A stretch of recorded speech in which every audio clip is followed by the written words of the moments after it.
Bonjour, je m'appelle Jean-Jacques Nantel. Je ne surprendrai personne en disant que les politiciens font n'importe quoi, le plus souvent sans trop savoir ce qu'ils font, et presque toujours en se préoccupant uniquement du court terme. C'est la raison pour laquelle, de tout temps, les politiciens se sont basés sur la situation qui existait à leur époque pour tracer les frontières des nouveaux pays qu'ils faisaient apparaître sur les cartes. Avec le passage du temps et avec le développement de l'économie, les habitants de ces pays-là ont appris à multiplier les petits profits en suivant de plus en plus fidèlement les axes de la géographie, ce qui a fait qu'à long terme, les frontières artificielles des politiciens sont devenues nuisibles et doivent être remplacées ou déplacées pour correspondre à la géographie. Cette évolution est particulièrement évidente dans un pays artificiel comme le Canada. Si, de nos jours, on parle de plus en plus des régions du Canada, alors que le pays est officiellement divisé en 10 provinces et 3 territoires, c'est parce que ces régions-là correspondent à des pays naturels qui sont évidents pour tout le monde. Dans le cas de la région des Maritimes, elle regroupe tous les territoires qui sont naturellement tournés vers l'océan Atlantique. Le Québec, lui, c'est la vaste péninsule dont le cœur se situe au niveau des basses terres du Saint-Laurent. Dans le cas de l'Ontario, le véritable pays naturel de cette région-là est formé par les deux rives du lac Ontario. Un lac qui est isolé des basses terres du Saint-Laurent par un dénivelé de 69 mètres, ce qui nous a obligés à payer les très coûteuses écluses de la voie maritime du Saint-Laurent. Du côté ouest, le lac Ontario est isolé des 4 autres grands lacs par un dénivelé de 100 mètres, qui nous a encore une fois obligés à construire de très coûteuses écluses, par exemple celle du canal Welland. Si les diplomates du 18e siècle ont placé la frontière de l'Ontario au milieu des Grands Lacs, c'était d'abord parce qu'ils avaient été obligés de reculer face à la poussée désordonnée, absolument impossible à arrêter, des colons américains qui se dirigeaient vers l'ouest. Et c'est deuxièmement parce qu'à l'époque des chevaux, les Grands Lacs représentaient une frontière naturelle difficile à franchir. C'est dans ce contexte-là que les diplomates anglais du 18e siècle et du 19e ont décidé de créer l'Ontario qui regroupait la rive nord canadienne de 4 des 5 grands lacs nord-américains. À l'échelle continentale, le véritable pays naturel de cette région-là, c'est l'ensemble formé par les 5 grands lacs, ou encore l'unité formée par l'ensemble Saint-Laurent-Grand Lac. Du côté des prairies, la région regroupe les terres agricoles plates de l'ouest du Canada. Ici, le véritable pays naturel qui est en train d'apparaître en dépit des frontières officielles, c'est la région des Grandes Plaines nord-américaines. Enfin, il y a la Colombie-Britannique qui est située à l'ouest des montagnes Rocheuses et qui est tournée vers le Pacifique. Ici, le vrai pays naturel, c'est l'ensemble formé par la Colombie-Britannique et les États de Washington et de l'Oregon. Du côté nord, on retrouve à peu près la même situation, étant donné que le Yukon est la partie canadienne du pays naturel qui est formé par le Yukon et l'Alaska et qui est bâti autour du fleuve Yukon. C'est d'ailleurs près des rives du fleuve Yukon, qu'on trouve plusieurs des grandes villes de la région, c'est-à-dire Whitehorse, Dawson, Fairbanks. Les territoires du nord-ouest, eux, sont centrés sur le fleuve Mackenzie, alors que le Nunavut, lui, regroupe le vaste archipel qui est situé au nord du Canada. C'est sur ces pays naturels que les politiciens d'autrefois ont plaqué des frontières artificielles qui sont souvent parfaitement linéaires. Dans le cas du Québec, il est intéressant de rappeler la lutte qu'ont menée les politiciens du Canada anglais pour tenter de s'opposer à la géographie.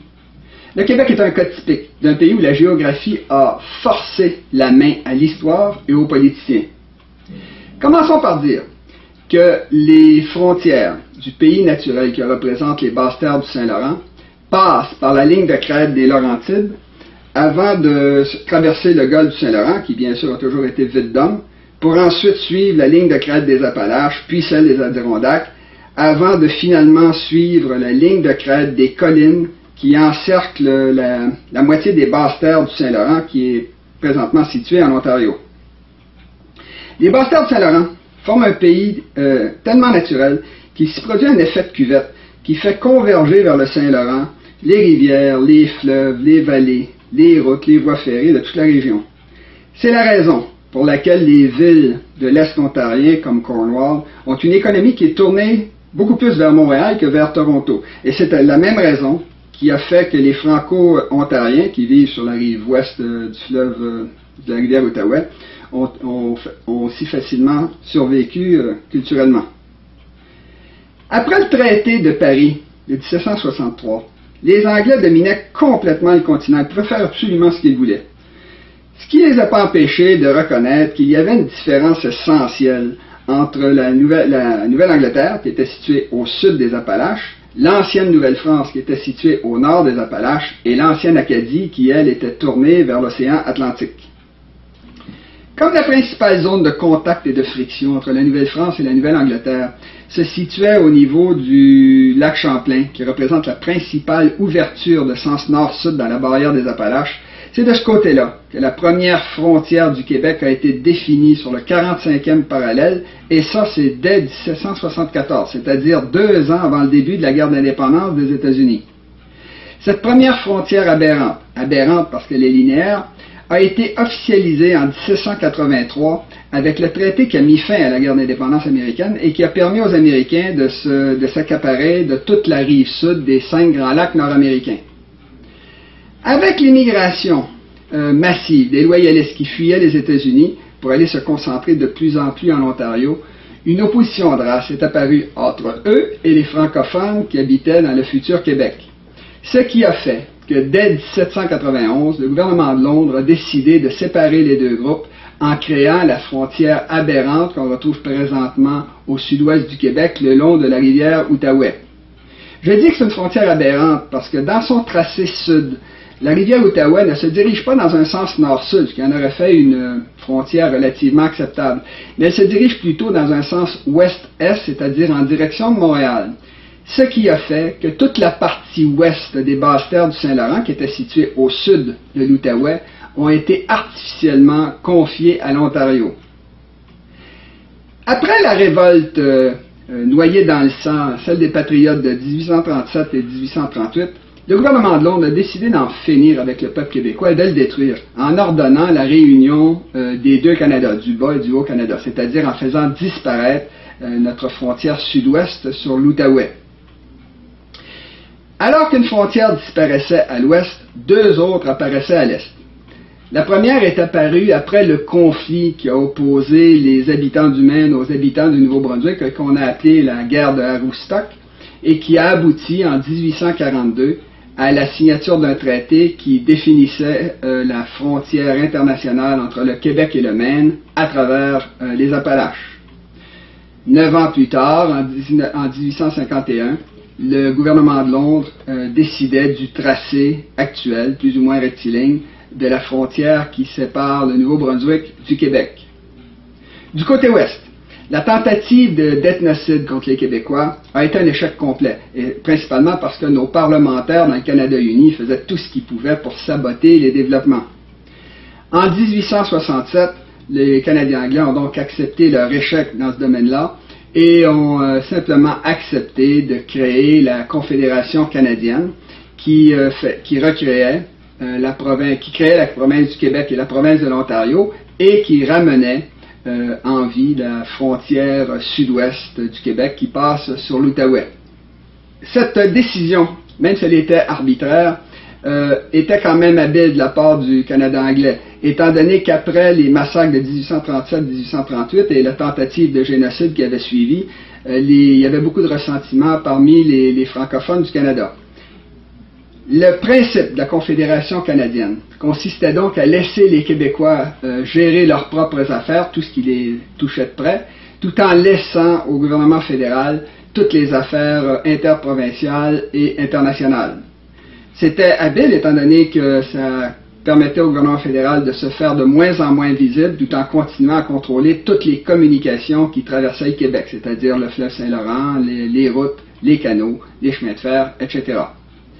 Pour contrôler l'ensemble canadien, la ville artificielle d'Ottawa a en plus été créée sur la rive sud ontarienne de l'Outaouais, ce qui a permis à l'Ontario de détourner à son profit une partie de l'activité économique qui provenait des basses-terres du Saint-Laurent et qui aurait normalement dû être drainée vers Montréal. Comme le nord du Québec a toujours été relativement vide d'hommes. Il était inévitable que ce soit les habitants des basses-terres du Saint-Laurent qui finissent par aller peupler l'Abitibi, le Nouveau-Québec ou la Côte-Nord. Comme ils avaient déjà commencé à le faire à la fin du 19e siècle, le fédéral a décidé en 1898 de confier le territoire de l'Abitibi au Québec, ce qui a donné naissance à la frontière rectiligne qu'on retrouve au nord-ouest du Québec et qui va jusqu'à la baie James. En 1912, le territoire du Nouveau-Québec a été ajouté au territoire du Québec, mais le gouvernement fédéral a pris soin d'en tracer les frontières directement sur les côtes, ce qui est complètement aberrant et qu'on ne retrouve pratiquement nulle part ailleurs sur la planète. Encore une fois, il s'agissait d'une tactique relativement habile, étant donné que ça donnait toutes les dépenses à faire au Nouveau-Québec au Québec, tout en conservant au fédéral le contrôle de la seule voie d'accès naturelle de l'époque au Nouveau-Québec, c'est-à-dire du côté de la mer. C'est également du côté de la mer que sont apparues les premières revendications importantes contre le territoire du Québec moderne, quand, au début du 20e siècle, Terre-Neuve a commencé à agir comme si le Labrador lui appartenait. Comme Terre-Neuve ne faisait pas partie alors du Canada, cette dispute territoriale internationale entre deux parties de l'Empire britannique a été référée au Conseil privé de Londres pour qu'il puisse décider. Le Conseil privé de Londres a donné totalement raison à Terre-Neuve en lui confiant toutes les terres où les rivières coulaient vers l'océan Atlantique. Ça a donné l'immense Labrador actuel. Mieux, le Conseil privé de Londres a été au-delà des espoirs de Terre-Neuve en lui donnant également tous les territoires qui sont situés au nord de la limite de la frontière rectiligne qui se trouve au sud du Labrador. Au niveau du golfe du Saint-Laurent, une entente est intervenue en 1964 entre le Québec et les provinces de l'Atlantique pour se diviser le golfe, ce qui a donné naissance à la frontière maritime qu'on retrouve sur la plupart des cartes du monde. Enfin, au milieu dans les années 70, les Autochtones du nord du Québec se sont mis à contester le droit des Québécois de développer des barrages et des mines dans le nord du Québec. Ce problème a été réglé par Robert Bourassa, un fédéraliste qui devait se battre pour empêcher la montée du mouvement souverainiste, et ce qui a fait que Robert Bourassa a réussi à convaincre les Autochtones et le gouvernement fédéral de signer la fameuse convention de la baie James et du Nord québécois, dans laquelle les aborigènes abandonnaient leurs droits ancestraux en échange de privilèges, et dans laquelle le gouvernement fédéral acceptait officiellement cette cession. La situation actuelle des frontières terrestres du Québec est donc la suivante. Le Québec possède toute la péninsule québécoise, et toutes ses frontières sont solidement établies.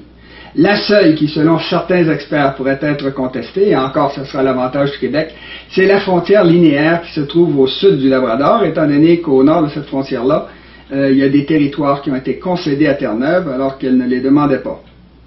Au niveau de nos frontières maritimes, tout est contesté, entre autres parce que Terre-Neuve déclare aujourd'hui que l'entente de 1964 n'est pas valide dans le golfe du Saint-Laurent. Le but de Terre-Neuve en faisant ça, c'est d'essayer de s'accaparer de certains gisements de pétrole qui ont été découverts dans la partie québécoise du golfe du Saint-Laurent.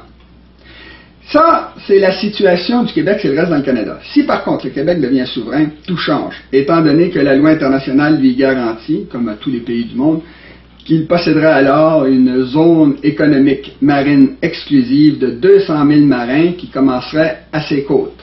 Le territoire final d'un Québec souverain ressemblerait donc à ce qui suit. Les manœuvres du fédéral pour limiter au maximum le territoire qui pourrait être éventuellement revendiqué par un Québec souverain a également concerné la région de l'Arctique. Pour savoir de quoi il est question, il faut savoir qu'avant l'invention de l'avion et surtout avant l'invention de l'hélicoptère et du brise-glace, presque personne essayait de développer la région glacée et presque inaccessible de l'Arctique. C'est la raison pour laquelle, dans le passé, le gouvernement fédéral a créé les territoires du Nord-Ouest, qui étaient des territoires qui appartenaient à tous les Canadiens, Québécois compris. Comme de nos jours, la technologie disponible permet de se rendre dans tous les coins du Grand Nord, les 5 pays riverains de l'océan Arctique, c'est-à-dire la Russie, la Norvège, le Danemark, le Canada et les États-Unis, se sont tous entendus pour dire que les territoires de la région arctique appartenaient aux pays qui étaient situés immédiatement au sud. Si le Québec était devenu souverain dans les années 80, il aurait pu revendiquer, comme René Lévesque l'avait dit, des territoires situés dans l'Arctique immédiatement au nord de son territoire. Ces territoires-là auraient été en se rétrécissant à mesure qu'on se serait approché du pôle Nord. Pour donner une idée de l'énorme extension géographique dans le sens nord-sud que cela aurait donné au Québec, il faut se souvenir que la frontière sud du Québec est située sur le 45e degré de latitude, qui est situé exactement à mi-chemin entre l'équateur et le pôle Nord. Comme le Canada anglais était au courant de tout ça, il a décidé de mettre un terme à toute revendication possible d'un éventuel Québec souverain en nous opposant à la théorie naissante des droits autochtones. C'est pour ça, c'est une des raisons pour laquelle il a créé le Nunavut en faveur des Inuits. C'était assez habile, étant donné que si le Québec avait réussi à acquérir tous les territoires qui sont situés au nord du Québec, il aurait eu le contrôle des 2 principaux axes de communication de sens est-ouest du continent nord-américain, c'est-à-dire le fleuve Saint-Laurent et le futur passage du nord-ouest que le réchauffement climatique va bientôt ouvrir pendant plusieurs mois l'été. Les Inuits, qui n'étaient pas nombreux, qui n'étaient pas très instruits et qui en plus rêvaient de se créer un immense pays circumpolaire qui irait du Groenland jusqu'au nord-est de la Russie, ont tout de suite sauté sur l'offre apparemment très généreuse du gouvernement fédéral qui leur proposait de créer le Nunavut et de leur en confier l'administration. Les Inuits n'ont tout simplement pas compris de quoi il était question.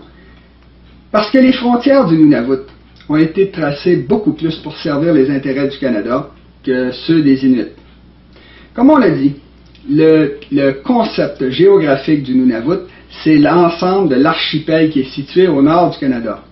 Or, les frontières ouest du Nunavut ne respectent pas du tout les limites naturelles de cet archipel, mais traversent d'une façon complètement arbitraire et linéaire à travers des îles, d'une façon à priver les Inuits du contrôle de la sortie ouest du futur passage du nord-ouest, tout en les empêchant de faire des réclamations sur le pétrole de la mer de Beaufort.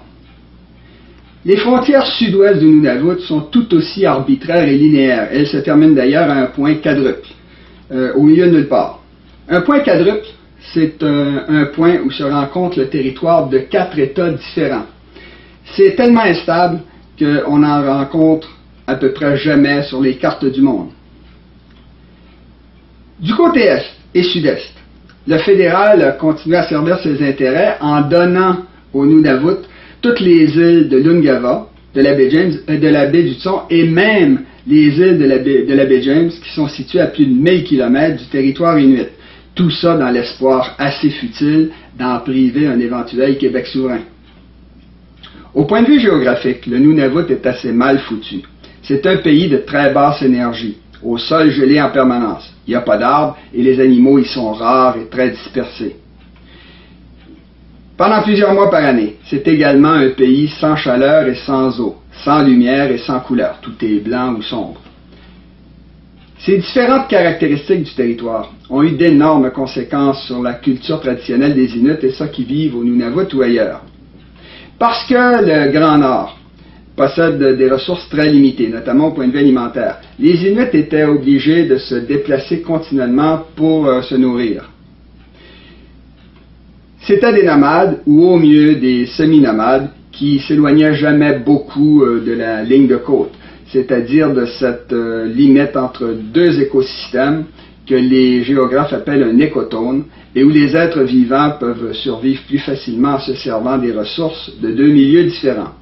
Dans le cas des Inuits, le fait de rester le long de la ligne de côte leur permettait de chasser sur le continent et de pêcher sur la mer. Parce que le Grand Nord est un territoire extrême et dangereux, les Inuits y ont développé une des civilisations les plus originales qui soient avec leurs igloos, leurs kayaks et leurs traîneaux à chiens. Malgré cette originalité, cependant, il est clair que la culture traditionnelle inuite était stationnaire, sans progrès, et qu'elle était très peu créative, et ça pour plusieurs raisons. Pour commencer, les Inuits n'ont jamais pu être très nombreux, et ils ne vivaient pas très longtemps. Comme les famines étaient régulières, ils pouvaient rarement se permettre d'entretenir beaucoup d'improductifs comme des vieillards, des fous ou des infirmes. C'était d'autant plus vrai que comme c'était des nomades, ils étaient obligés de transporter tout ce beau monde avec eux. C'est la même raison qui faisait qu'ils avaient ordinairement peu d'enfants parce qu'ils devaient voyager léger. Et c'est encore la même raison qui faisait qu'ils avaient peu de biens, peu de réserves, pas de routes, de villes ou de gouvernement en bonne et due forme. De plus, comme ils étaient éparpillés sur des millions de kilomètres carrés, leur langue, l'inuktitut, s'est divisée en de multiples dialectes qui souvent ne permettent pas aux différentes tribus de communiquer entre elles.